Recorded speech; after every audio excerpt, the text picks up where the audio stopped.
सम्मानित साथियों, राधे राधे। आज की पावन सत्संग की इस श्रृंखला में मैंने जैसे पूर्व में आपको सूचित किया था, एक ऐसा दिव्य मंत्र जो भाई जी यानी हनुमान प्रसाद पोद्दार जी ने संकीर्तन समाधि की अवस्था में उच्चारित किया था, जो राधा कृष्ण जी की असीम कृपा दर्शन का आधार है। भाई जी की प्रेरणा से मैं उस पर आज आपके साथ चर्चा करने जा रहा हूँ। इससे पूर्व सम्मानित साथियों, मैं ये भी बताना चाहूँगा कि पिछले जो श्रृंखला में मैंने कुछ मंत्रों और सम्मानित साथियों की जिज्ञासाओं का समाधान किया था, वो प्रसंगवश पीछे हुआ था, मतलब एपिसोड के अंत की तरफ। कुछ भाइयों ने देख नहीं पाया तो उन्होंने हमें सूचित किया, तो हमने उन्हें बताया कि वो पुनः वहाँ देख लें। उन सब के अनुरोध पर उन्होंने कहा कि आप जब सत्संग की श्रृंखला से पूर्व ही विषय की चर्चा कर दिया करें तो हम लोग तल्लीनता से वो देख लिया करें। तो मैं ये बताना चाहूँगा कि जो दिव्य मंत्र है जो भाई जी पोद्दार जी ने समाधि अवस्था में उच्चारित किया, उसका विवरण हम इस आपके जो ये सत्संग है इसके मध्य भाग में या अंत में देंगे, तो आप लोग उसी को जरूर देखें। हुआ ये था कि सन 1935 में भाई जी की प्रेरणा से शरद पूर्णिमा की रात्रि को एक भव्य दिव्य संकीर्तन का आयोजन किया गया। अब संकीर्तन में जो श्रोता थे, भक्तगण थे, वो इतने मुग्ध हो गए। इसी मध्य भाई जी ने 5 अध्यायी जो श्रीमद् भागवत में जिसका वर्णन है, उसका बड़ा मधुर, मोहक और कहा जाए कि बड़ी शिष्ट, जो हम कहें कि बड़े हृदयग्राही मतलब वो भाषा में ऐसा किया कि सब लोगों उसमें मंत्रमुग्ध हो गए। और यहाँ तक कि भाई जी भी जब उसका वर्णन कर रहे थे संकीर्तन के मध्य में, वो भी भाव विभोर इतने हो गए कि वो बेसुध से हो गए। अच्छा, ये कहा गया है संकीर्तन जो होता है ये भक्ति का, नवदा भक्ति में कहा गया है कि भाई श्रवणम संकीर्तनम, तो इस तरह से संकीर्तन की अपनी दिव्य महिमा है।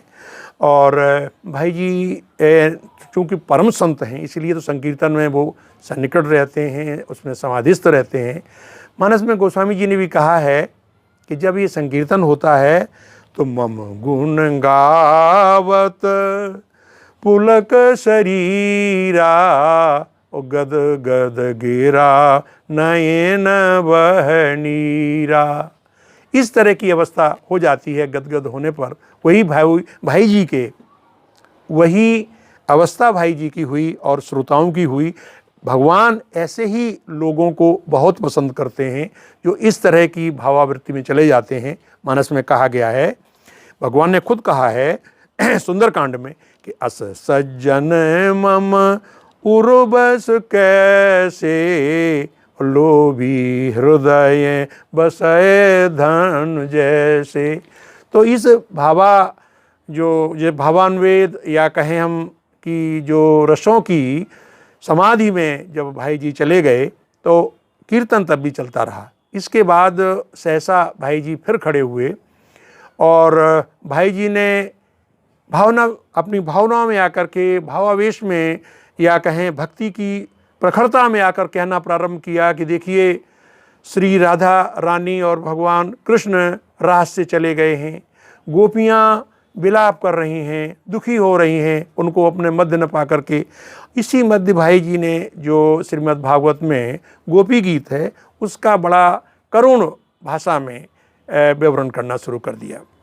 लोग उसको सुनकर बड़े मंत्रमुग्ध हुए।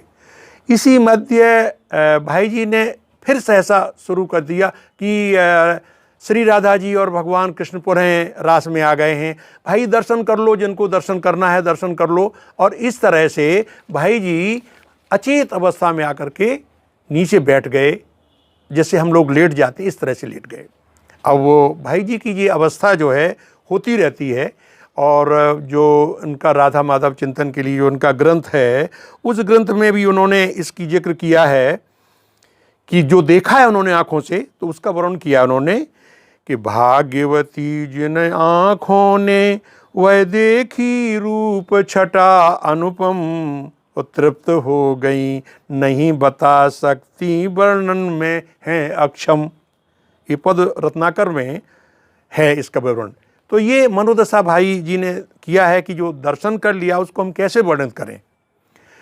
हुआ ये कि जब रास समाप्त यानी संकीर्तन की जो वो चल रहा था कड़ी, वो समाप्त होने को हुई, तो उनके कुछ आत्मीय जनों ने कहा कि भाई जी आपने तो दर्शन कर लिए, अब आप हमें क्यों नहीं दर्शन करा देते। पहले तो भाई जी शांत रहे कुछ देर, चूंकि समाधि में थे। फिर लोगों ने कहा, तो समाधि अवस्था में ही बोल पड़े, कौन चाहता है यहाँ दर्शन, लोग तमाशा देख रहे हैं, कोई ढोंग या पाखंड नहीं है। अरे राधा कृष्ण जी का पूरा विश्वास करिए, यदि आप दर्शन चाहते हो तो उसके लिए मैं मंत्र देता हूँ, उसको संयम पूर्ण प्रतिदिन 3000 का एक वर्ष में जाप करो, आपको दर्शन हो जाएंगे। और उन्होंने उस मंत्र का उसी समाधि अवस्था में उच्चारण किया। मंत्र है ओम क्लीम श्री राधा कृष्णाभ्याम नमः। इस मंत्र को मैं उस पुस्तक में जो दिया गया है भाई जी एक दिव्य विभूति, उस पेज को भी हम दिखाएंगे और आपकी स्क्रीन पर भी देंगे। तो जब ये मंत्रोच्चारण हो गया, तब जब रास या संकीर्तन वो समाप्त होने को हुआ, तब लोगों ने भाई जी को फिर कहा कि भाई जी आपने तो आज बड़ा मंत्र दिया। भाई जी ने कहा कि कौन सा मंत्र, मुझे तो कोई याद नहीं। फिर अपने पास में बैठे और लोगों से कहा कि मैंने कुछ प्रमाद में ऐसा वैसा तो कुछ नहीं कह दिया। लोगों ने कहा नहीं महाराज, आपने कुछ ऐसा नहीं, बल्कि आपने एक दिव्य मंत्र जो आज कहा है।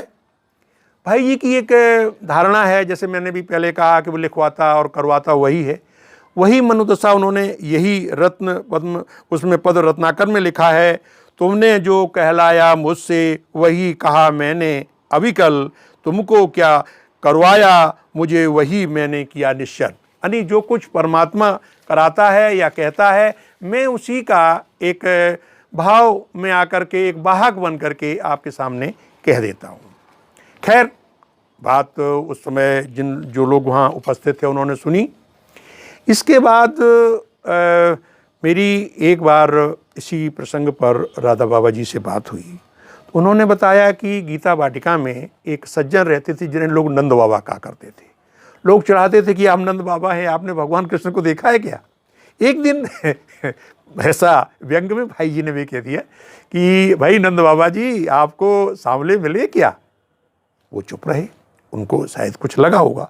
और कुछ महीनों के बाद वो अचानक भाई जी के कक्ष में गए। भाई जी कल्याण के संपादन के काम में व्यस्त थे। उन्होंने कहा भाई जी आपके उस मंत्र ने मुझे साक्षात दर्शन करा दिए। ये सुनते ही भाई जी ने दोनों हाथ ऊपर उठा के कहा राधे राधे, इसके अलावा कुछ नहीं कहा। तो सम्मानित साथियों, मैं ये कहना चाहूँगा, देखिए अपनी श्रद्धा भक्ति और योग्यता के आधार पर मंत्र प्रभाव देते हैं, लेकिन राधा बाबा ने जो मुझे इतना संकेत और सूत्र दिया कि मैं निसंदेह ये कह सकता हूँ कि इसको विधिवत आप संयम से इसका पारायण करेंगे तो आपको राधा कृष्ण की कृपा अवश्य में मिलेगी। ये उनका है। तो भाइयों, मैं तो एक, जैसे मैंने पहले कहा, एक संदेश वाहक के रूप में आपके समक्ष संतों की जो सद्वाणी है, ग्रंथों का जो संदेश है पावन, वो प्रस्तुत करता हूँ। तो वो मैंने प्रस्तुत किया। वो जो भाई जी की पुस्तक है उसका हम विवरण आपको दे रहे हैं, उसी से साभार आपकी सेवा में श्रद्धानत होकर प्रस्तुत किया। चूँकि अब संकीर्तन की विधा चल रही है, तो मैं चूँकि भाई जी और भगवान कृष्ण की ही कुछ प्रेरणा या ये कहें कृपा से, मैं चाहूँगा कि अगले सत्संग की श्रृंखला में एक ऐसे संकीर्तन का उल्लेख करूँगा जो भाई जी ने किया है, जिसमें शामिल हुए एक ऐसे असाध्य रोगी का रोग ठीक हो गया, उसका विवरण मैं आगे की श्रृंखला में करना चाहता हूँ। तब तक के लिए बस वही, राधे राधे, श्री कृष्ण गोविंद हरे मुरारे, हे नाथ नारायण वासुदेवाय।